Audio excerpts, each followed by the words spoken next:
day, everyone. Today we're going to discuss about permutation with repetition.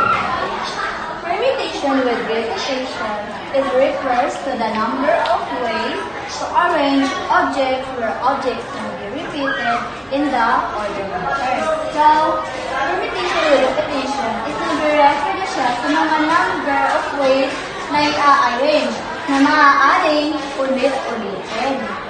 At meron tayong formula dito ng ating permutation with repetition, which is n raised to r. At ang ating n ay nagre-representa bilang number to choose from. Yung n natin is siya yung number na ating pipiliin galing sa order matters natin. At saka yung r naman ay number of objects being chosen. So ang r natin nagre-representa na siya yung number na napili sa ating order. So we have here the first example. Find the number of permutation with repetition of the letters A, B, C taken two at a time. So here are the solutions.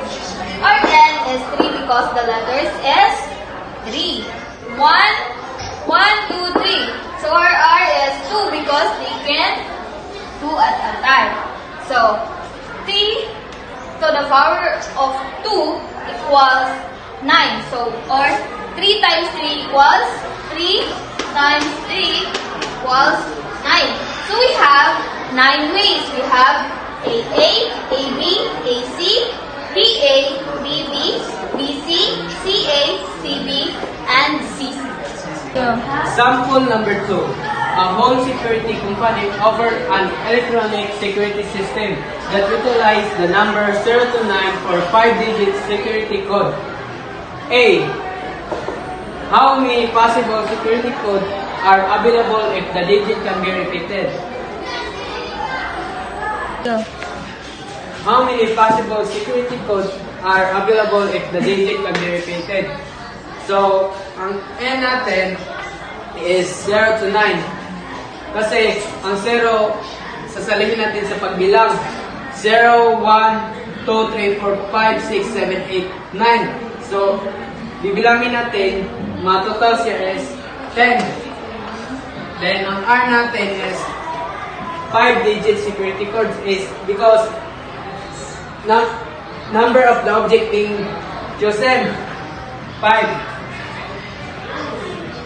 Then, ating i-solve 10 over 5 equals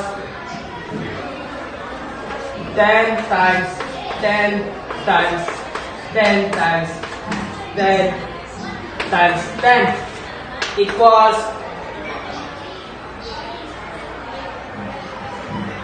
1.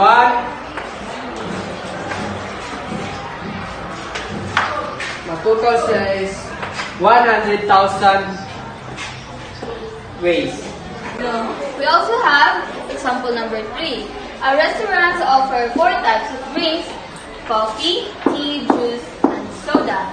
If you order 3 drinks, how many different drinks combination can you eat if repetition is allowed? If repetition is allowed, we're using rule number 3, and the formula is n to the power of r. So n is the given. So the given is 4 types of drinks. 4 times 4 times 4 equals 64. So we have another example. A locker requires a 4-digit code using the numbers 0 to 9. If the digits can be repeated, how many possible codes can be created? Here are the solutions. So we have the n is 4, the r is 10 because count the 0. So 10 the power of 4, 10 times 10 times 10 times 10 equals 10 times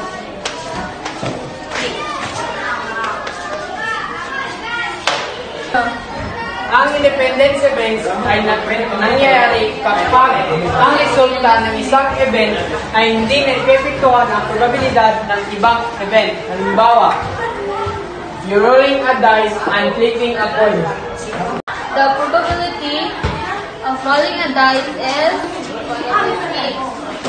like flipping a coin. Ito lang. 1 over 2 equals 1. This is independence event. Kaya hindi mag-apektuhan ng isa. Drawing a card from a one deck and rolling a dice. For example, a heart. Wala man din mo sa heart. Speed ba na? Heart. So, isa 52 ka braha. Naman ay 13 ka heart. 13 sa 52 po. Times. Rolling a dice. So, wala man ngayon ka dice. Isa naman. So, 1-6 na. 1. Okay, uno kasi 6 po. Ako yung equal 13 times 1, 13. 52 times 6, 112.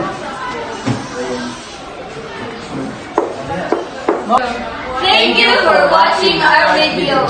I hope you learned so much from us today. Bye-bye!